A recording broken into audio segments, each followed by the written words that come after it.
Hello and welcome back to my channel. Today I was once again scrolling through the financial planning subreddit and I found this question from a soldier. He's asking if he can afford a $20,000 car loan with 7.74% interest, and he says his credit is okay, but he's trying to get it higher before he buys a house. But for the next few years he's going to be living in barracks, so his expenses are really low. And he says he plans on serving for 8 years, so it's probably a good amount of time before he's going to buy this house. And then he leaves a disclaimer below saying that he was never really taught about money management growing up. So just looking at this initial post, we really can't see everything, but my main question is, how much money is he making? So I went into the comment section and I saw this. It said he's making $24,000 a year, but he has no other expenses. And this shows that this car loan is way too much. The $20,000 car loan is almost as much as the money he's making in total for the year. I know he doesn't have any other expenses because he's living on a military base and they kind of cover most of it, but the car costs almost all of his yearly income, which is not feasible. This will really restrict him from doing anything for fun, like going to restaurants and stuff or going on vacations, and it will also restrict him from being able to invest and save up for the future. So next in the comments, he says that it's a $350 a month payment, and he asks if that's reasonable. And the answer is no, it is not. It is way too high for him. In case you didn't know, a general rule of thumb for how much to spend on your car payment is about 10% of your take-home pay, which is your pay after taxes. So the $350 payment is almost double what is within the recommended amount. He should be paying no more than $200 a month on a car payment.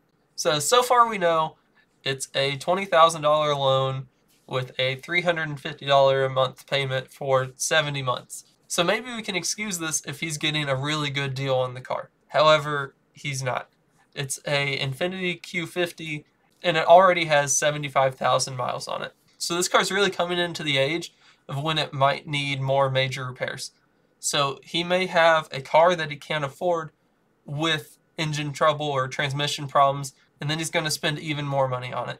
And he says he intends on selling it before it hits 100,000. So I know he might not drive a lot as someone in the military, but for the average person that would be selling it in about 2 years, and he's paying way too much. As you can see in this video that I made earlier about car prices, the car market is about as high as it will be right now, and it should go down by the end of the year. So he's going to be buying a car at its peak cost, and then he wants to sell it in about 2 years, and he's going to lose a lot of money on selling it. He probably won't even have paid off the car, since he wants to sell it in about 2 to 3 years, and the loan payment is 6 years. Then one of the reasons for him wanting to buy this car is to help improve his credit. And this is not worth it either. The interest rate is too high, the car is too expensive, and it's not worth it. So here's a calculation of the amount of interest he will pay on this car. And it's almost $5,000 with this current rate.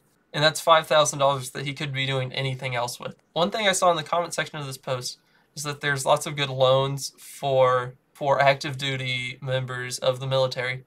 And so I looked it up and I saw you can get as low as 2.75% interest, which is a third of what he has offered. If he was able to get the 2.75% interest, that would save him about $3,300. So if he's dead set on buying this car, then I would definitely check out the military loans to get a lower interest rate. So if you're like me and you're not in the military and you're curious about what is a good car loan rate, here is a graphic from nerdwallet.com. For someone with a prime credit score on a used car, you should be able to get about 5.5%. And for someone with a non-prime credit score, which is 600 to 660, it will be a little under 10%. So if you're close to the 660 range and you're about to get a new car, I would pay off all your cards to lower your credit utilization and do a credit check to see if there's any improper charges on your credit report that are lowering it. So if you're close to this cutoff, you can get a boost up above 660 and then your APR will be much lower. So overall, the real answer for this guy is he needs to find a cheaper car. He can't afford a car that costs this much. And when I came back to this post later, he left another edit saying that he found a cheaper car that's only $134 a month, which is much better for him, and he will be on a much better financial footing, and he'll be able to start saving for his future.